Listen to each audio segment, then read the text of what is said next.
ओम नमः शिवाय।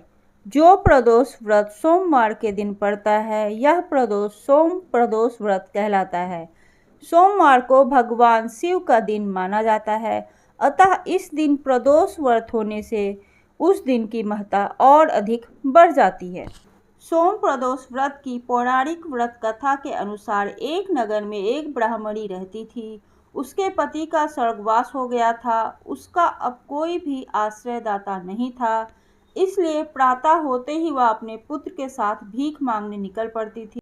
भिक्षाटन से ही वह अपना तथा अपने पुत्र का पेट पालती थी। एक दिन ब्राह्मणी घर लौट रही थी तो उसे एक लड़का घायल अवस्था में कहारता हुआ मिला। ब्राह्मणी दयावश उसे अपने घर ले आई। वह लड़का विदर्भ का राजकुमार था। शत्रु सैनिक ने उसके राज पर आक्रमण कर उसके पिता को बंदी बना लिया था और राज्य पर नियंत्रण कर लिया था, इसलिए वह मारा मारा फिर रहा था। राजकुमार ब्राह्मण पुत्र के साथ ब्राह्मणी के घर रहने लगा। एक दिन अंशुमती नामक एक गंधर्व कन्या ने राजकुमार को देखा तो वह उस पर मोहित हो गई। अगले दिन अंशुमती अपने माता पिता को राजकुमार से मिलाने लाई। उन्हें भी राजकुमार भा गया। कुछ दिन बाद अंशुमती के माता पिता को शंकर भगवान ने स्वप्न में आदेश दिया कि राजकुमार और अंशुमती का विवाह कर दिया जाए, और फिर उनके माता पिता ने वैसा ही किया। ब्राह्मणी प्रदोष व्रत करती थी। उसके व्रत के प्रभाव और गंधर्व राज की सेना की सहायता से राजकुमार ने विदर्भ से शत्रुओं को खदेड़ दिया और पिता के राज को पुनः प्राप्त कर आनंद पूर्वक रहने लगा।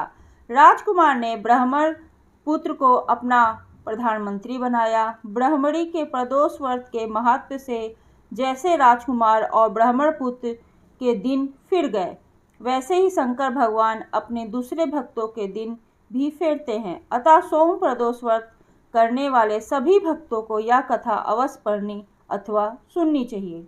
सोम प्रदोष व्रत का सभी प्रदोष व्रतों में अधिक महत्व बताया गया है। मान्यता है कि प्रदोष के समय महादेव कैलाश पर्वत के रजत भवन में इस समय नृत्य करते हैं। ऐसे में जो भी जातक यह व्रत करते हैं, भोलेनाथ की कृपा से उनके मनोकामनाओं की पूर्ति होती है। सोम प्रदोष के दिन भोलेनाथ के अभिषेक, रुद्राभिषेक और श्रृंगार का विशेष महत्व होता है। इस दिन सच्चे मन से भोलेनाथ की पूजा करने से मनोवांछित फल की प्राप्ति होती है।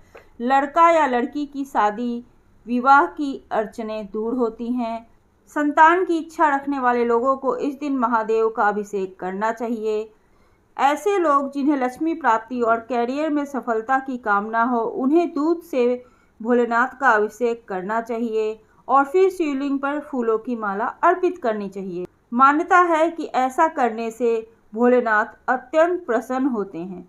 ओम नमः शिवाय। आपको यह वीडियो कैसी लगी, प्लीज़ मुझे कमेंट करके ज़रूर बताइएगा, और ऐसी ही धार्मिक कहानियों को सुनने के लिए प्लीज़ आप मेरे चैनल को लाइक कीजिए, सब्सक्राइब कीजिए। ओम नमः शिवाय।